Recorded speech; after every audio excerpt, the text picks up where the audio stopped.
রাখাল খ্যাত নিরাইতেছে, এটা ক্যালিগ্রাফি। সেই বিল্ডিং এ থাকলেও গরিবের বন্ধু, এটা বুঝাই পারছে আর কি। গল্প করে হুজুর দেখছেন বাঙালি সংস্কৃতিটা ধরে রাখার জন্য ডিজাইনটা করছি আর কি। দেখায় দেখায় আমরা কয়েক হুজুর কেমন হয়েছে বাড়িটা, মর্মান্তিক, খুব ভালো হয়েছে। কিন্তু আল্লাহ না করুক আপনার মরণটা যেন মসজিদের ভিতরে হয়, দোয়া করি। কারণ এই ঘরে যদি আপনার মরণ হয় তাহলে কালেমা পড়তে পারবেন কিনা সন্দেহ আছে।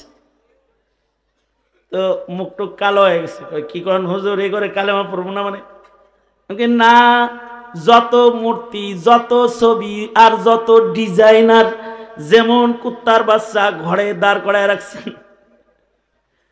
বিদেশি কুকুর রাখছেন, এত কিছুর ভেতরে রহমতের ফিরিস্তা আসার কোনো সম্ভাবনা নাই। ঘরটা চিকচাক ঝিকঝাক সুন্দর সুশ্রী মনোরম ডিজাইন হয়েছে, কিন্তু মুসলমানের ঘর হয় নাই। যদি ফিরিস্তার আনাগোনা চান তাহলে এই এই এই এই এগুলো ভিন্ন ক্যালিগ্রাফি করেন। আমার কথাগুলো তার পছন্দ হয় নাই। আমার কথা হলো ঘর তো এখন অনেক বড়, ফ্ল্যাট অনেক বড়, কই থেকে আলো আসে বাল্ব দেখা যায় না। সুন্দর ডিজাইন, লক্ষ লক্ষ টাকা খরচ করে সুন্দর ঘর করেছে, কিন্তু রহমত নেই। কিন্তু সাহাবীর বাড়িটা একেবারে ছোট, একটা মাত্র ঘর, যার ভেতরে চাইল্ড রুম নাই। বাচ্চাটা পাশে শুয়ে আছে, যেখানে গাড়ির গ্যারেজ নাই, ঘোড়াটাও ও ঘরের আরেক কোনায় বাঁধা আছে। ঘরের ভেতরে বাতি নাই, বাতি নাই। আগের জমানার ঘরে বাতি ছিল না। খোদ সাইয়্যিদুল মুরসালিন রাহমাতুল লিল আলামিন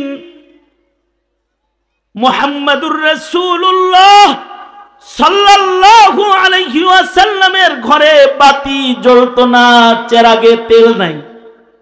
বুখারীতে আছে, উম্মুল মুমিনিন নিজে বলেন আমাদের চুলায় আগুন ধরতো না, তাই নবীর সেজদার জায়গায় যে শুয়ে থাকতাম, অন্ধকারে দেখতাম না। তার মানে আল্লাহর রাসূল সাইয়্যিদুল মুরসালিন, তার ঘরটাও বড় ঘর না। আপনার ঘর আমার ঘর বড়, সাইয়্যিদুল মুরসালিনের ঘর ছোট, সাহাবীর ঘর ছোট, আবার বাতি নাই। উম্মুল মুমিনিন বলে বাতিতে চেরাগে তেল নাই।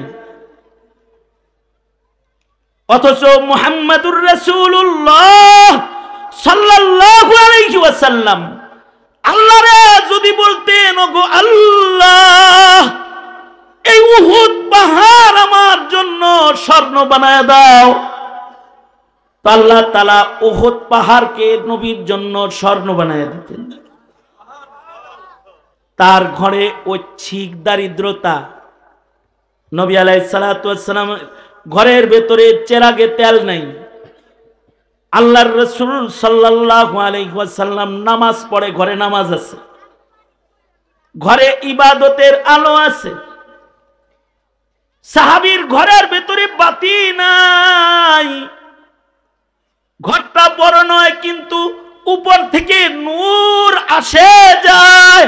আল্লাহু আকবার। ঘরের ভেতরে তিলাওয়াতুল কুরআনের আলো আছে। আল্লাহর রাসূলের ঘরের বাতিতে তেল নাই, কিন্তু রাসূলের ঘরে লম্বা নামাজ আছে। আল্লাহর রাসূল যখন নামাজ পড়তেন, উম্মুল মুমিনিন বলেন কখনো 3 পারা 4 পারা নবীজি এক রাকাতে তিলাওয়াত করতেন, আর আমি নবীজির মুসাল্লার উপরে শুয়ে পড়তাম। বাতিতে তেল নাই, বুঝতাম না যে নবী কোথায় সেজদা দিতেছে। আল্লাহর রাসূল যখন সেজদায় যাবেন তো আমার পা হাত দিয়ে সরায়া দিতেন, আমার পায়ে দাবানি দিতেন। আমি তখন পা সরাইতাম আর নবী সেজদা করতেন। তার মানে মুহাম্মাদুর রাসূলুল্লাহর ঘর কত ছোট ঘর, ছোট ঘর হইলেও নবীর ঘরের ভেতরে ইবাদত আছে।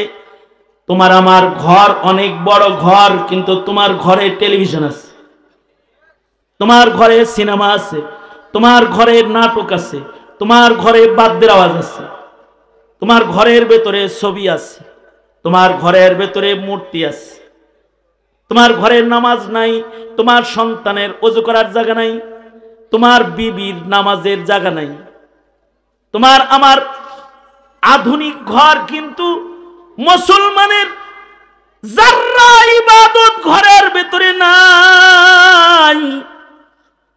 মুসলমানের ঘর যদি খারাপ হয় তাহলে ওই মুসলমানের নাম আল্লাহর পছন্দের বান্দার লিস্টে আল্লাহ তাআলা রাখে না।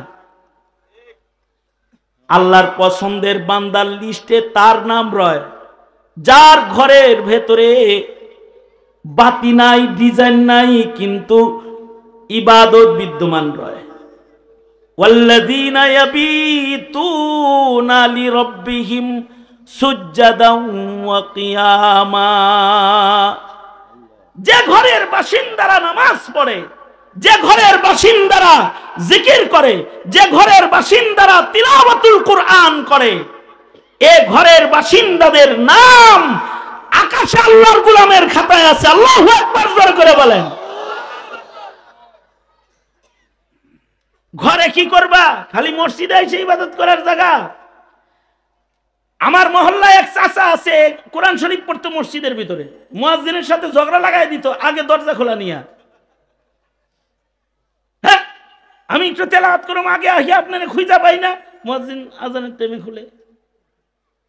মুয়াজ্জিনও তেরা, মুয়াজ্জিন কয় আপনি বারান্দায় পড়তে পারেন না, এত আগে আসেন, আপনার একার জন্য মসজিদ খুলে রাখবো আমি,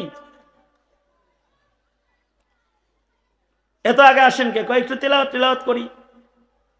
একদিন তো মসজিদের ভেতরে টুল বানায় নিয়ে এসেছে একটা বসার, আর সামনে বেঞ্চি পড়ার, ওই এমনি সেজদা মারে, ওই নেই আবার তেলাওয়াত করে।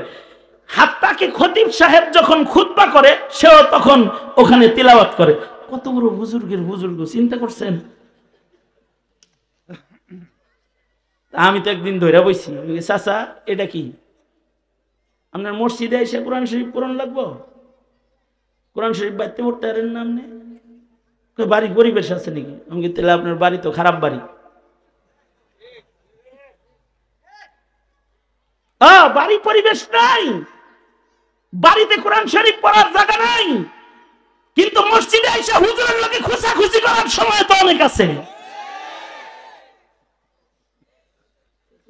আমি ইমাম মুয়াজ্জিনকে বললাম, এই চাচারি চুল বের কর তাড়াতাড়ি, সারা এটা জায়েজ নেই এখানে রাখা।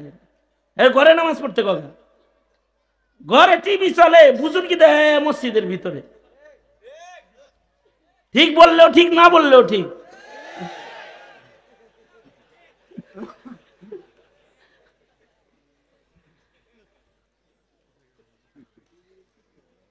এই যুব সমাজ, ভদ্রলোকের মতো বাড়িঘর বানাইস তোরা। কি কথা বলো না কেন? জোরে আওয়াজ করে বলো না কেন? বাড়িঘর ভদ্রলোকের বাড়িঘর বানাবা, মুসলমানের বাড়িঘর বানাইবা। মুসলমানের আরে মানে 3200 স্কয়ার ফিট ফ্ল্যাট, এর ভিতরে গোসল করার জায়গা আছে, ওযু করার জায়গা নাই। মানে সুইমিং পুল আছে ঘরের ভিতরে, ওযু করার একটা বসার জায়গা নাই। এগুলো মুসলমানের ঘর না। ঘরের ভেতরে ইবাদত চালু করো। যে ঘরে ইবাদত হয় না ওই ঘরেই নাস্তিকতা ঢুকে যায়, মনে রাখো। যে ঘরে কোরআন তেলাওয়াত ঢুকে না ওই ঘরের ভেতরে নোবেল বই ঢুকে যায়, তাসলিমা নাসরিন ঢুকে যায়। কথা বলেন, আওয়াজ করে জোরে বলেন, ঠিক না? ঠিক জোরে বলেন। দুষ্ট বই ঢুকে যায় ওই ঘরের ভেতরে। ঘরকে ইবাদতের বানাও। আল্লাহর রাসূল সাল্লাল্লাহু আলাইহি সাল্লাম ঘরে ইবাদত করতেন, ঘরে বাতি ছিল ইবাদত। কারণ মুমিনের আসল বাতি হলো তার ঈমান, আসল বাতি হলো তার ইবাদত। ইবাদতের বাতি দিয়ে সে পুলসিরাত পার হবে। পুলসিরাত পার হওয়ার ইবাদত গুলা কত শক্তিশালী ইবাদত হইতে হবে। সবার ইবাদত শক্তিশালী না। আল্লাহ বলে, কুল নবী বলে দেন, হাল নুনাব্বিউকুম বিল আখসারিনা আমালা আল্লাযীনা যাল্লা সা'য়ুহুম ফিল হায়াতিদ দুনিয়া ওয়া হুম ইয়াহসাবুনা আন্নাহুম ইউহসিনুনা সুনআ। ইবাদত করলেই সেই ইবাদত দিয়া ওলি হয় না। হাসিনার মতো ইবাদত করলে ওলি হওয়া যায় না ইবাদত দিয়া। মুনাফিকরাও ইবাদত করেছে, ওই ইবাদত দিয়া ওলি হওয়া যায় না। ওলি হইতে হলে নূরওয়ালা ইবাদত করতে হয়। সাহাবী কোরআন পড়ে, নূরওয়ালা কোরআন। নবীজি ইবাদত করতেছেন নুরানি নামাজ। আল্লাহর রাসূল সাল্লাল্লাহু আলাইহি ওয়াসাল্লামের নামাজ এক পাওয়ারফুল নামাজ। নামাজরত হাবিবে কিবরিয়ার ঘরে ছাদ থেকে আলো পড়তো। আল্লাহু আকবার, আকাশ থেকে আলো পড়তো। সাহাবায়ে কেরামের নামাজ এমন আলোকিত নামাজ ছিল, তারা ঘরে নামাজ পড়ে সালাম ফিরাইলে তাদের সাথে ফেরেশতারা মুসাফা করত। আমল শক্তিশালী। তারা নামাজ পড়ে সালাম ফিরানোর সাথে সাথে ফেরেশতারা তাদেরকে জান্নাতের বাশারাত দিত। ইবাদত পাওয়ারফুল ইবাদত। আল্লাহর রাসূল সাল্লাল্লাহু আলাইহি ওয়াসাল্লাম নামাজ পড়েন, আর হযরত আয়েশা ঘুমায় তো নবীজির সেজদার জায়গার ভিতরে। তাও আল্লাহর রাসূল নিজের হাতে উম্মুল মুমিনিনকে সরায়। এক একটা হাদিস থেকে উম্মতের উলামায়ে কেরাম হাজারো মাসাইল বের করেছেন। এই হাদিস থেকে মাসআলা বের হয়, মহিলার সাথে বিবির সাথে স্পর্শ লাগলে ওযু ভাঙে না। আপনি ওযু করছেন, মসজিদে যাইতেছেন, বিবি সামনে আছে, মুসাফার জন্য হাত বাড়াই দিছে, মুসাফা করে যাবেন। যদি মুয়ানাকা করতে চায় মুয়ানাকা করে যাবেন, অসুবিধা নেই, ওযু ভাঙবে না। বুখারীর হাদিস প্রমাণ করে। আল্লাহর রাসূল নামাজ পড়তেছেন, নিজের হাতে উম্মুল মুমিনিনকে দাবায়া দিতেছেন, উম্মুল মুমিনিনকে সরায়া দিতেছেন। তার মানে নামাজরত বিবির সাথে স্পর্শ হওয়ার পরেও নামাজ নষ্ট হয় নাই। এক হাতে হযরত উম্মুল মুমিনিনকে আল্লাহর রাসূল সরাইছেন, তাতে আমলে কাসির হয় নাই। আমলে কাসির করলে পরে নামাজ ভেঙে যায়। আমলে কালিল নামাজকে বরবাদ করে না। আপনারা মনে মনে ভাবতে পারেন যে হুজুর আমাগরে আমলে কাসির শোনায় লাভ নাই, আমাগর বউ নামাজই পড়ে না, আমাগর হাত দিয়ে সরান লাগবো না। আরে মিয়া, আপনার বউ আপনার সেজদার জায়গায় নাই, কিন্তু পকেটের ভিতরে বহু বউ আছে। নামাজে দাঁড়াইছেন, তখন আপনার মোবাইল রিংটোন বাজতেছে, বেদের মেয়ে জোসনার রিংটোন। এখন কি করবেন আপনি? বুজুর্গ হইয়া আমলে কাসির যদি না চিনেন, তাহলে দাঁড়ায় থাকবেন আর এরকম তিলাওয়াত করবেন খালি, আর ওই দিক দিয়ে বেদের মেয়ে গান গাইতে থাকবো। আপনার নামাজ তো যাইবো, আপনার মসজিদের মুসল্লিদের সবার নামাজ যাইব। তাহলে বিবি আপনার যায় নামাজে সুখ আর না সুখ আমলে কাসির চিনার দরকার আছে না নাই? এই হাদিস থেকে আমলে কাসির আর আমলে কালিলের পরিচয় বের হয়।